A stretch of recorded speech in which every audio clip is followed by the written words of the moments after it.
Olá, irmãos e irmãs em Cristo. Venho aqui hoje gravar para vocês mais um vídeo do meu canal revelando as profecias da Bíblia. E no vídeo de hoje, venho trazer a série O Grande Conflito.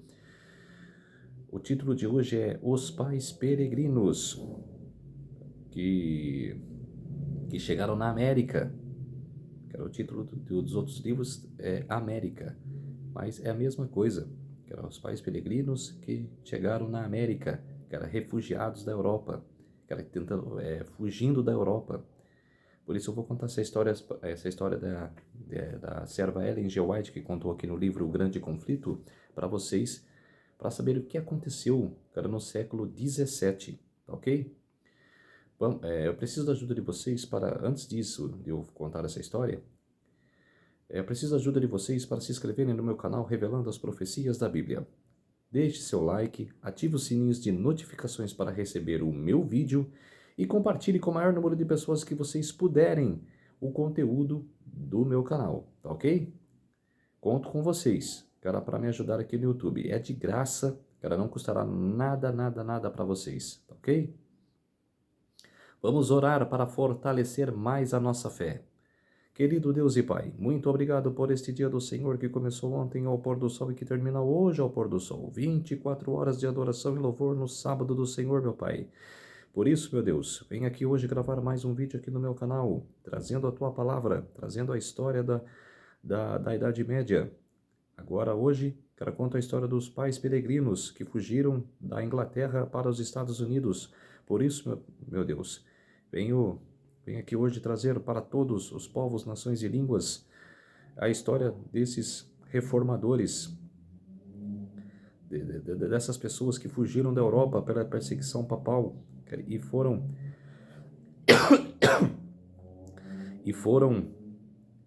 fugindo para a América para pregar a sua palavra, para ter liberdade de pregar, para ter liberdade de expressar a palavra do Senhor, meu Deus. Por isso, venha aqui hoje, fique comigo nesses minutos e segundos que eu estarei, que o Senhor estará comigo. Faça-me de mim o seu servo, para que eu possa pregar esta palavra. Tudo isso agradeço e peço em nome do meu Salvador Jesus Cristo. Amém.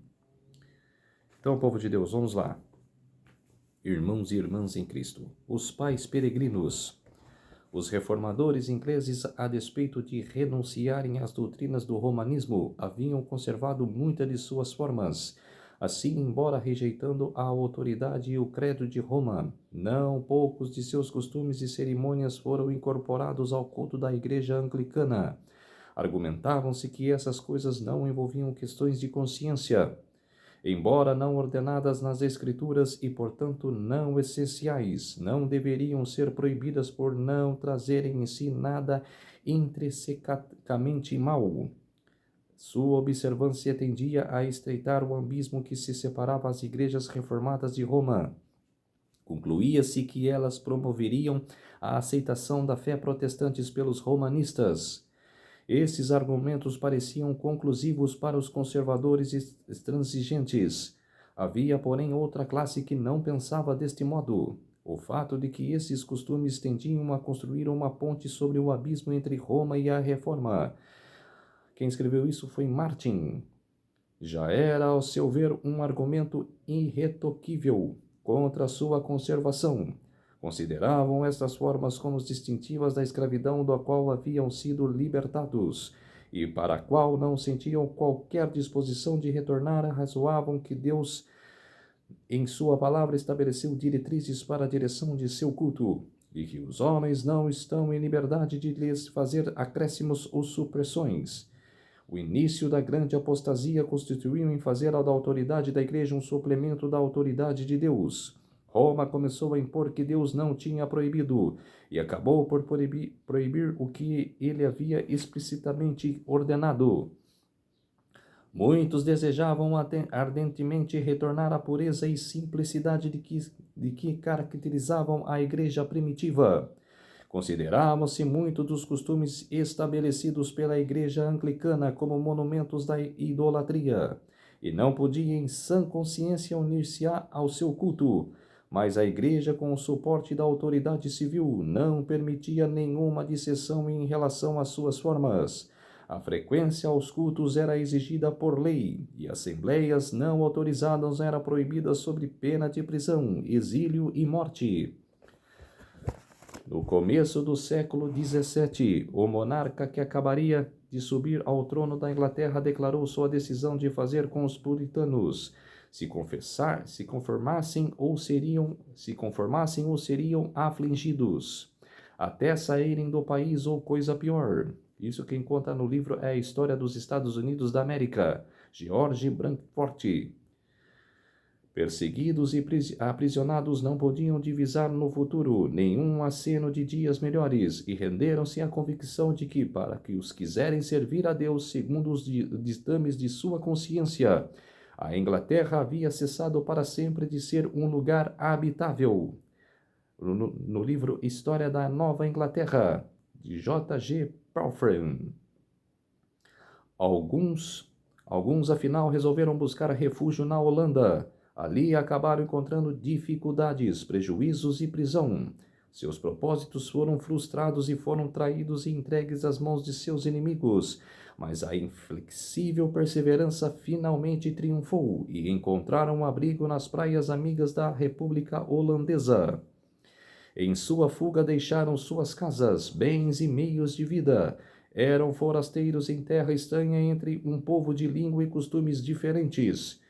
Foram obrigados a recorrer a ocupações novas e diferentes às quais não estavam acostumados, a fim de ganhar o pão. Os homens de meia idade que haviam despedido a vida no cultivo do solo tiveram agora de aprender ofícios mecânicos, mas eles alegremente aceitaram a situação e não perderam tempo em ociosidade ou lamúrias. Apesar de muitas vezes serem opressores pela pobreza, agradeciam a Deus pelas bênçãos que lhes eram ainda concedidas e encontraram alegria na imperturbável comunhão espiritual. Eles sabiam que eram peregrinos e não olhavam muito para estas coisas, mas erguiam os olhos para o céu, seu mais querido Pai, e arquitavam seu espírito. Bancroft. Em meio ao auxílio às dificuldades, seu amor e fé cresciam fortes. Confiavam nas promessas do Senhor e ele nunca lhes faltou em tempo de necessidade. Seus anjos estavam ao lado deles para animá-los e ampará-los. E quando a mão de Deus pareceu apontar-lhes através do mar para uma terra que poderiam fundar para si um estado e deixar aos seus filhos uma preciosa herança de liberdade religiosa, seguiram avante sem titubear pela senda que a providência lhes indicava. Deus havia permitido que sobreviessem provações a seu povo, a fim de prepará-lo para um cumprimento de seu gracioso propósito. A igreja havia sido humilhada para que pudesse ser exaltada. O Senhor estava prestes a revelar seu poder em favor dela para dar ao mundo outra demonstração de que não abandonará os que nele confiam. Exercerá controle sobre os acontecimentos para fazer com que a ira de Satanás e as conspirações dos homens maus redundassem em sua glória e levassem seu povo a um lugar de segurança. A perseguição e o exílio estavam abrindo o caminho para a liberdade.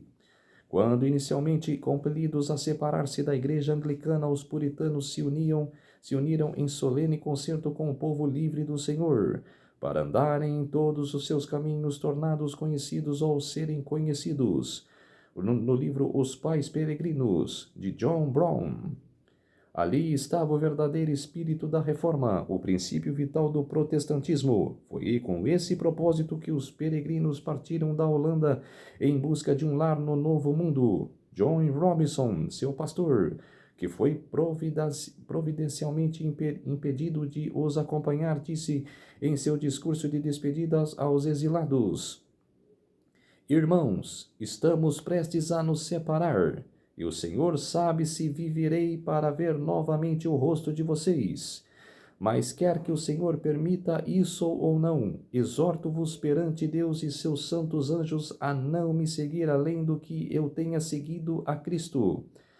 Se Deus lhe revelar alguma coisa mediante qualquer outro instrumento, sejam tão prontos a recebê-lo como sempre vocês receberam qualquer verdade por meu ministério, pois estou certo de que o Senhor tem mais verdade e luz a emanar de sua palavra. Martin.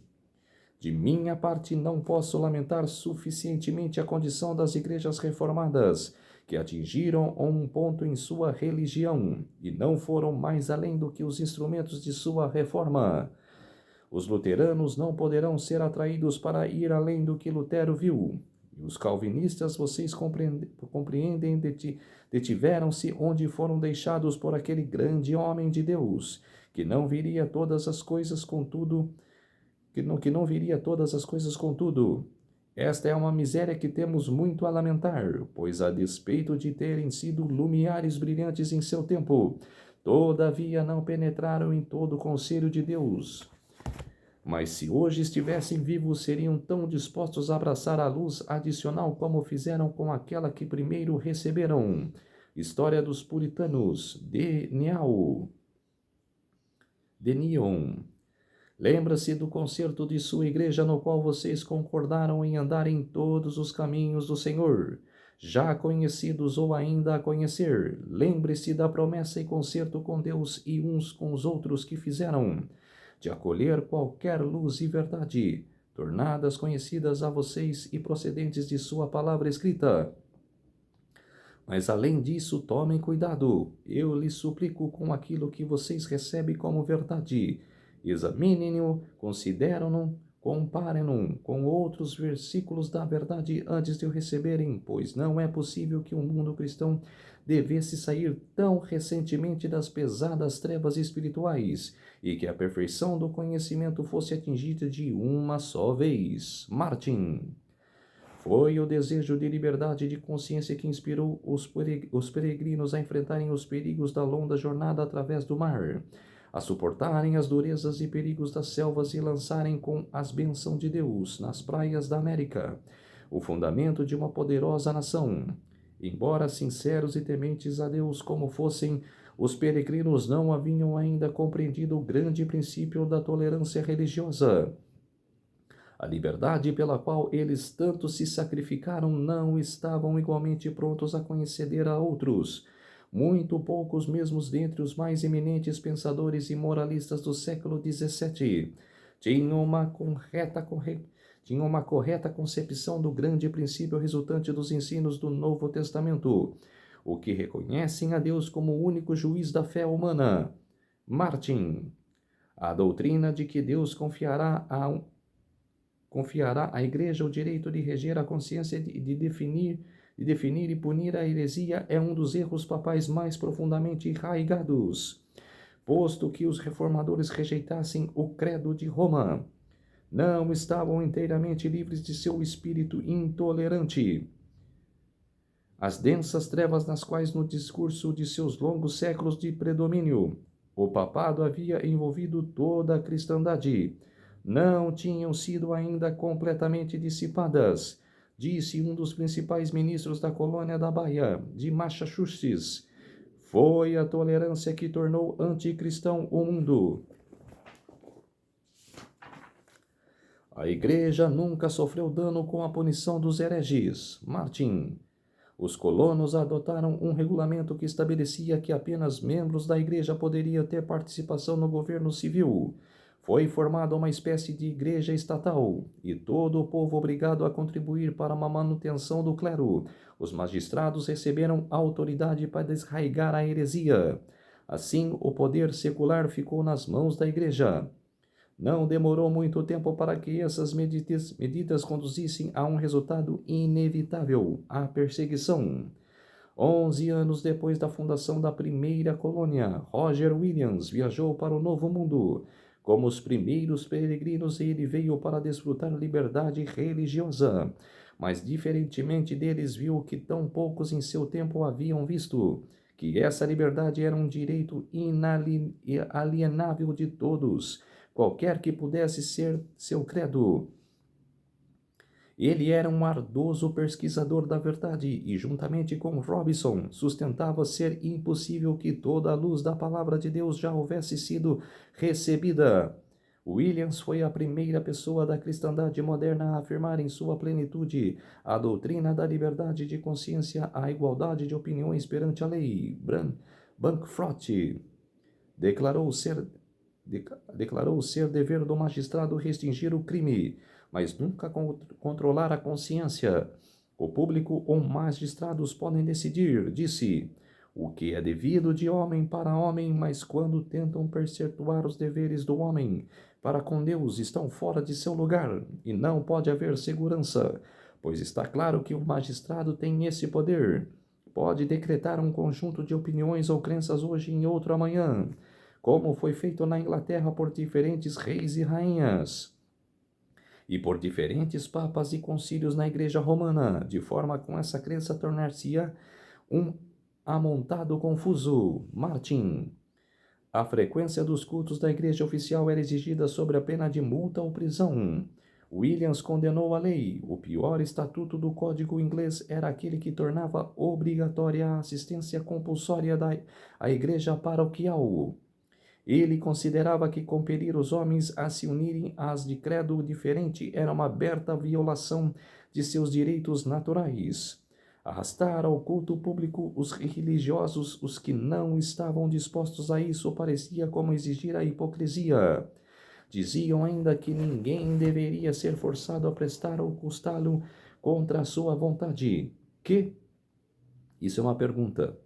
Exclamavam seus opositores aterrados com as suas doutrinas. Não é o obreiro digno de seu salário. Sim, replicou ele, daqueles que o assalariam. Bancroft. Roger Williams era respeitado e amado como um ministro fiel e homem de raros dons, de inflexível integridade e verdadeira benevolência. Contudo, sua inalterável negação do direito dos magistrados civis à autoridade sobre a Igreja e sua petição de liberdade religiosa não podiam ser toleradas. Insistiam-se que a aplicação dessa nova doutrina subvertiria o Estado fundamental e o governo do país. Bancroft. Williams foi sentenciado ao banimento das colônias e, finalmente, para evitar seu aprisionamento, foi obrigado a fugir para uma floresta não desbravada, em meio ao frio e às tempestades do inverno. Dizia ele, durante 14 semanas fui dolorosamente açoitado pelas inclemências do tempo, sem saber o que era pão ou cama. Mas os corvos me alimentaram no deserto. Martin. E uma árvore oca frequentemente lhe servia de abrigo. Assim, Roger Williams continuou sua penosa fuga através da neve e das florestas inexploradas, até que encontrou refúgio numa tribo indígena, cuja confiança e afeição conquistará enquanto se esforçava para lhes ensinar as verdades do Evangelho. Abrindo o caminho, afinal, depois de meses de mudanças e vagueações rumos às praias da Baía de Nagracete, Williams lançou ali os fundamentos do primeiro estado dos tempos modernos que, no mais lato sentido, reconheceu o direito da liberdade religiosa. O princípio fundamental da colônia de Roger Williams era que todo homem deveria ter a liberdade de adorar a Deus segundo os conselhos de sua própria consciência. Martin. Seu pequeno estado, Rhode Island, tornou-se o refúgio dos oprimidos e cresceu e prosperou até que os seus princípios básicos, liberdade civil e religiosa, tornaram-se pedras angulares da República Americana. No nobre e antigo documento que nossos antepassados estabeleceram como a Carta de seus Direitos, a Declaração de Independência, eles declararam: entendemos essas verdades como evidentes que todos os homens foram criados iguais, que foram dotados por seu Criador de certos direitos inalienáveis, que entre eles estão o direito à vida, a liberdade e a busca da felicidade, e a Constituição garante que, nos mais explícitos termos, a inviolabilidade da consciência. Nenhum pré-requisito religioso será jamais exigido como qualificação para qualquer cargo de confiança pública nos Estados Unidos. O Congresso não fará nenhuma lei em relação ao estabelecimento de uma religião ou proibindo ser livre exercício. Os autores da Constituição reconheceram o eterno princípio de que a relação do homem para com seu Deus está acima de legislação humana e de que seu direito de consciência é inalienável. Não foi preciso um arrazoamento elaborado para estabelecer estas verdades. Estamos conscientes dela em nosso próprio íntimo. É nossa consciência de que, em desafio às leis humanas, tem sustido tantos mártires nas torturas e nas chamas. Sentiam que o seu dever era para com Deus, era superior aos decretos humanos, e que nenhum homem poderia exercer autoridade sobre sua consciência. É um princípio inato de que nada pode erradicar. Documentos do Congresso, Estados Unidos da América do Norte. Quando as novas se espalharam através dos países europeus, contando de uma terra onde cada homem poderia fruir o fruto de seu próprio trabalho, atendendo às convicções de sua consciência, milhares se concentraram nas praias do Novo Mundo. As colônias se multiplicaram rapidamente. Massachusetts, mediante lei especial, dava boas-vindas e prestava auxílio sobre as expensas do Estado aos cristãos de qualquer nacionalidade para que fugissem através do Atlântico, para escaparem de guerras ou fome e da opressão de seus perseguidores. Assim, os fugitivos e oprimidos eram, mediante a lei, convidados da comunidade. Martin. 20 anos após o primeiro desembarque em Plymouth, outros tantos milhares de peregrinos se tinham assentado na Nova Inglaterra, a fim de garantirem o objetivo que buscavam e contentavam-se como ganhar limitados proventos em troca de uma vida de parcimônia e trabalho duro. Nada exijam do solo senão o razoável retorno de seu próprio labor. Nenhuma visão dourada lançava uma luz inagosa sobre o seu caminho. Estavam contentes com o vagaroso, mas seguro progresso de sua política social. Pacientemente suportavam as privações das religiões incultas, regando a árvore da liberdade com suas lágrimas e o suor de sua fronte, até que ela deitasse profundas raízes na terra. A Bíblia era considerada como o fundamento da fé, a fonte de sabedoria e a carta da liberdade. Seus princípios eram diligentemente ensinados no lar, na escola e na igreja, e seus frutos eram manifestos na economia, inteligência, pureza e temperança. Alguém poderia residir durante anos nos assentamentos dos puritanos e não ver um bêbado, nem ouvir uma maldição ou encontrar um mendigo. Frankfurt. Ficou demonstrado que os princípios da Bíblia são as mais seguras salvaguardas da grandeza nacional. As débeis e isoladas colônias se tornaram uma confederação de poderosos estados. E o mundo notava com admiração a paz e prosperidade de uma igreja sem papa e um estado sem rei. Mas multidões eram continuamente atraídas para as praias da América, as quais eram movidas por motivos diametralmente opostos daqueles que moviam os primeiros peregrinos, conquanto a fé e a pureza primitiva exercessem um amplo e modelador poder. Todavia, sua influência tornou-se cada vez menor à medida que aumentava o número daqueles que buscavam unicamente vantagens mundanas. A legislação adotada pelos primeiros colonos de permitir que apenas os membros da igreja tivessem direito a voto e a ocupar cargos públicos teve os mais funestos resultados. Essa medida havia sido acatada como um meio de preservar a pureza do Estado, mas resultou na corrupção da igreja, sendo a profissão religiosa a condição para o direito de voto e o exercício de cargos públicos. Muitos, movidos tão somente por motivos de interesse mundano, uniram-se à igreja sem, contudo, experimentar mudanças de coração. Assim, as igrejas vieram a se constituir em considerável extensão.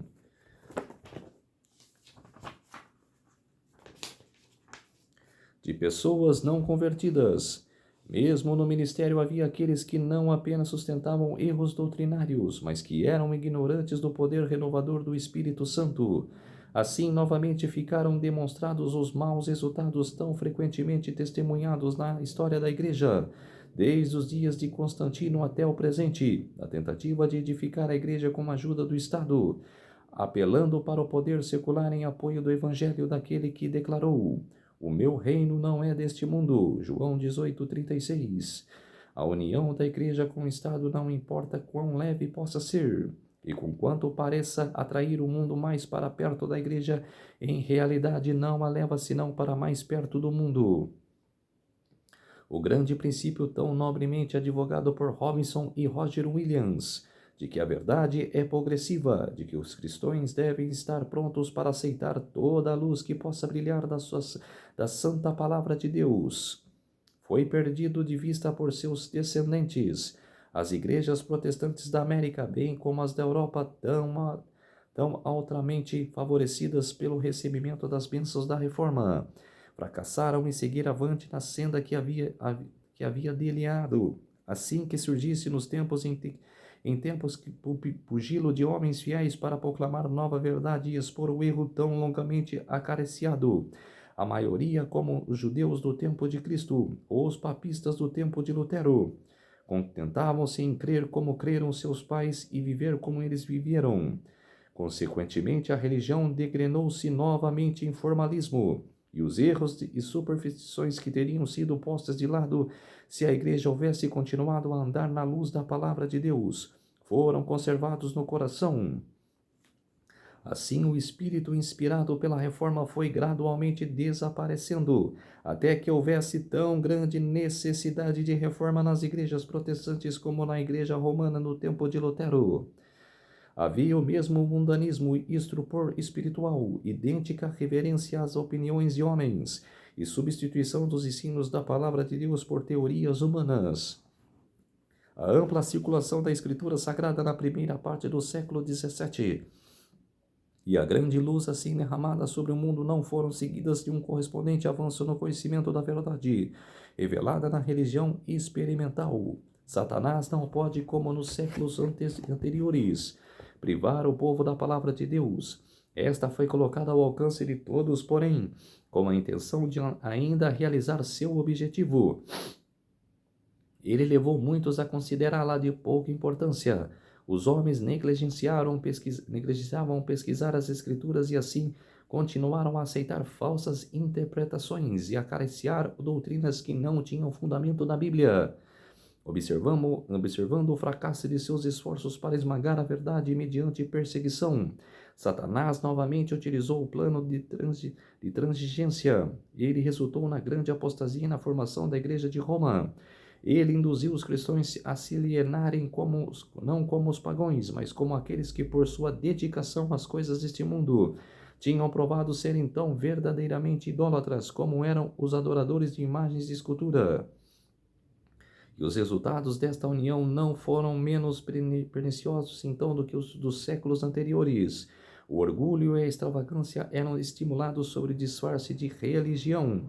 As igrejas se tornaram corruptas. Satanás continuou a perverter as doutrinas da Escritura Sagrada, e as tradições que foram ruína de milhões estavam a lançar profundas raízes. A igreja sustentava e defendia essas tradições em lugar de contender pela fé que uma vez foi dada aos santos, assim como foram degradados os princípios pelos quais reformadores tanto haviam feito e sofrido. Essa foi a história dos pais peregrinos, que era nos Estados Unidos. Eles chegaram no ano de 1620, nos Estados Unidos, em Massachusetts. Por isso que até hoje, lá em Massachusetts, tem uma pedra que era escrita 1620, que era homenagens aos pais peregrinos. Um país sem um Estado e sem um rei. Que era como se diz assim, que era sem um Estado e sem uma igreja sem um país sem, que era Estado e igreja juntos, que era e também sem um Papa.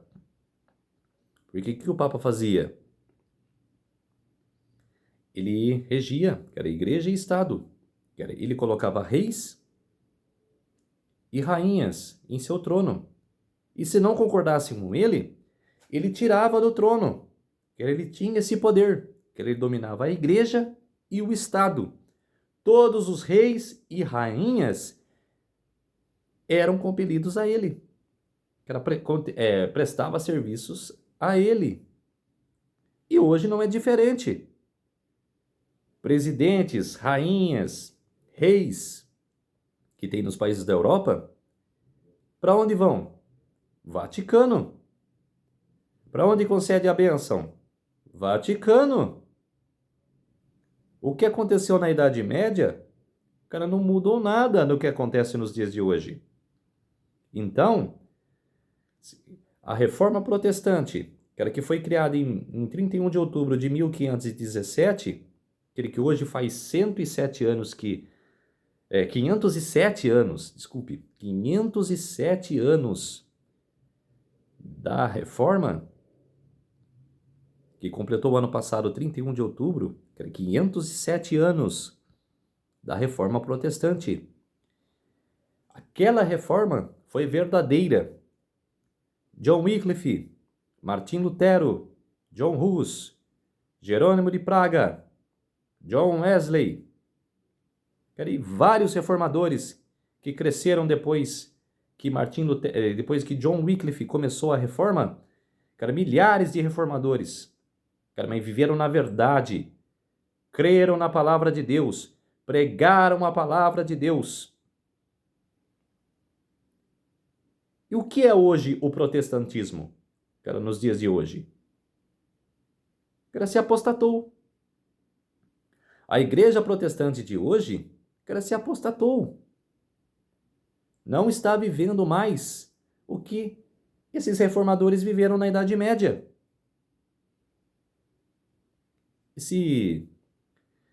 Como Martim Lutero, que leu Romanos, o livro de Romanos 1,17, o justo viverá pela fé. A partir dali, que Lutero, antes disso fez? Ele era um monge católico. Ele foi para Roma. Ele foi para Roma contemplar Roma. Quando ele chegou em Roma, ele falou: "Oi, muito grande cidade.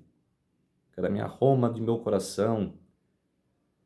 Viu aquela maravilha, na cidade das 7 colinas, Roma. Mas quando ficou andando lá por Roma,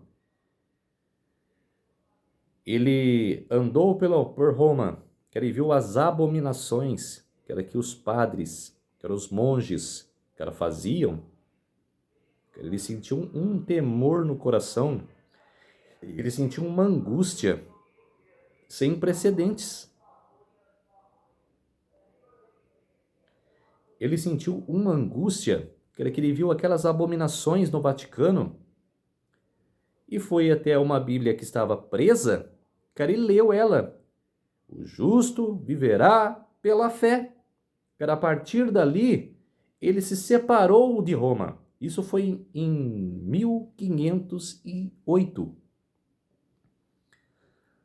Desde aquele ano de 1508 até a sua morte, ele se separou de Roma. É o que você tem que fazer hoje, igual a Lutero, se separar-se de Roma, da Babilônia espiritual. Se você está junto com a Babilônia espiritual, fazendo parte dela, fazendo parte de suas abominações, crendo nela, saia quanto é tempo. Apocalipse 18:4. Jesus fala para os seus filhos: sai dela, povo meu. Sai dela, povo meu. E eu reforço isso. Sai dela, irmãos meus. Estou exclamando aqui, estou pedindo: sai dela, irmãos meus. Sai de Babilônia, não participe mais das suas abominações. Hoje o protestantismo morreu, se uniu à Igreja Católica. Em 1517, as 95 teses de Martim Lutero, se separou-se de Roma. Como se diz? cara, anunciou, cara, que Roma fazia aquelas 95 teses, cara, contra as indulgências, cara, de pedir perdão para padre, cara, de fazer ladainha, cara, essas porcarias da Igreja Católica. Cara, eu já falo assim já, são porcarias. Eu fiz parte dessas porcarias, que hoje eu me arrependo. De terço. Pode me criticar aqui no vídeo, pode me criticar. O comentário está aberto. Cara, já recebi muitas críticas já. Cara, mas é que eu acho que era uma grande mentira, uma grande porcaria. Cara, você tem que viver, cara, pela fé, cara, em Jesus Cristo.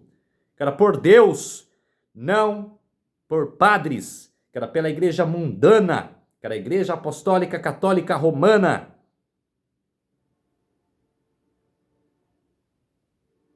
Hoje o protestantismo acabou. Cara, se aliou aos jesuítas, à Igreja Católica. Hoje, cara, o protestantismo que foi na Idade Média, cara, não existe mais.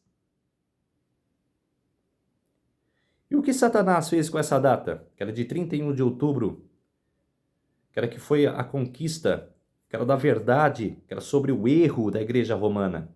Cara, que tacou na cara da Igreja Romana as 95 teses de sua porcaria. Cara, as 95 teses que você deve deixar essa porcaria, cara, e viver pela fé.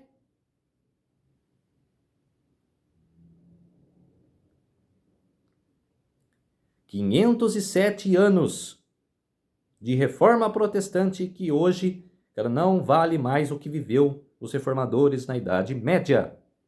Cara, se uniu com aquela igreja, cara, se uniu com a Igreja Católica. E os jesuítas estão infiltrando nas igrejas, cara, não só, cara, nas evangélicas, na adventista, nos batistas, nos luteranos, cara, estão infiltrando nas igrejas. E você, pastor? O que você, cara, faz nessa situação? Aquele que você não pode pregar umas 3 mensagens angélicas, cara, que hoje tem que ser pregado. Cara, pregar Daniel, cara, que é um livro profético. Cara, pregar Apocalipse, que é revelação, cara, daquela profecia. Ah, cara, você não pode pregar isso mais na igreja. Cara, se você pregar isso na igreja, você está fora. Ah, eu estou fora? Então, cara, eu estou fora a partir de agora. Cara, estou fora a partir desse momento. Cara, eu estou fora dessa Constituição. Cara, não faço mais parte. Fiquei 40 anos aqui. Cara, foi bem. Cara, fui feliz aqui. Mas, cara, estou fora. Cara, estou pegando a minha mala, cara, e sair fora dessa Constituição. Cara, dessa igreja. Que não vou fazer parte, cara, dessa porcaria. Cara, que os jesuítas, que eles estão nas igrejas. Cara, que os jesuítas, cara, fala para os membros da igreja, cara, pregar o que eles querem. Então, cara, se você, cara, não participar, cara, de você, cara, sair nas ruas, cara, pregar a verdade, cara, Deus vai olhar para você. Cara, porque você saiu do erro, cara, e foi para a verdade. Cara, a gente tem que a gente tem que implantar um modelo, cara, do que foi na Idade Média. Cara, foi uma idade escura, cara, um tempo difícil. Cara, que a Igreja Católica dominava o mundo. Cara, se você, cara, olha a história dos valdenses. Olha a história dos valdenses. Andava com um pedaço, cara, da Bíblia, cara, da página da Bíblia no bolso, cara, escondido, para ensinar o povo, que era um pedaço da Bíblia, que era um pouco da palavra de Deus. Porque se pegasse aquele pedaço, cara, era jogado na fogueira. Era morto, cara, por decapitação. E você, cara, fazendo parte dessa porcaria da igreja, cara, fazendo parte dessa abominação, cara, achando que tá tudo bem, cara, achando que tá Ah, eu vivo 40 anos, 50 anos na católica. Cara, estou feliz lá. Cara, você não tem que ficar feliz. Cara, você tem que pegar a Bíblia Sagrada, cara, e ler a palavra de Deus. Porque a igreja não incentiva você a ler a palavra de Deus. Principalmente em missa. Cara, não existe Bíblia. Não existe Bíblia. Por quê? Igual na Idade Média, que eles prendiam a Bíblia, que aprisionavam a Bíblia, para que ninguém lesse. Que vai voltar a acontecer, que era na grande tribulação, que era no futuro. As Bíblias serão decapitadas, que serão recolhidas, que não existirá a Bíblia por 3 anos e meio. Então, povo de Deus, se atentem, estudam a palavra de Deus, creiam na palavra e volte ao primeiro amor. É esse recado que eu dou para vocês. Vamos orar para fortalecer a nossa fé. Querido Deus e Pai, muito obrigado por este dia do Senhor, o sábado do Senhor, que começou ontem ao pôr do sol e que termina hoje ao pôr do sol. Muito obrigado, meu Deus, pela sua benevolência, seu amor por todos nós. Por isso, meu Deus, deixei esse alerta hoje nesse vídeo, Senhor, nesses minutos e segundos que o Senhor esteve comigo, que fez de mim o meu servo, para que pudesse dar esse alerta. Muito obrigado, meu Deus. Tudo isso agradeço e peço em nome do meu Salvador Jesus Cristo. Amém. Então, povo de Deus, se inscreva no meu canal Revelando as Profecias da Bíblia. Ative os sininhos de notificações para receberem o meu vídeo. Deixe seu like e compartilhe com o maior número de pessoas que vocês puderem o conteúdo do meu canal. Um feliz sábado a todos e até o próximo vídeo. Tchau!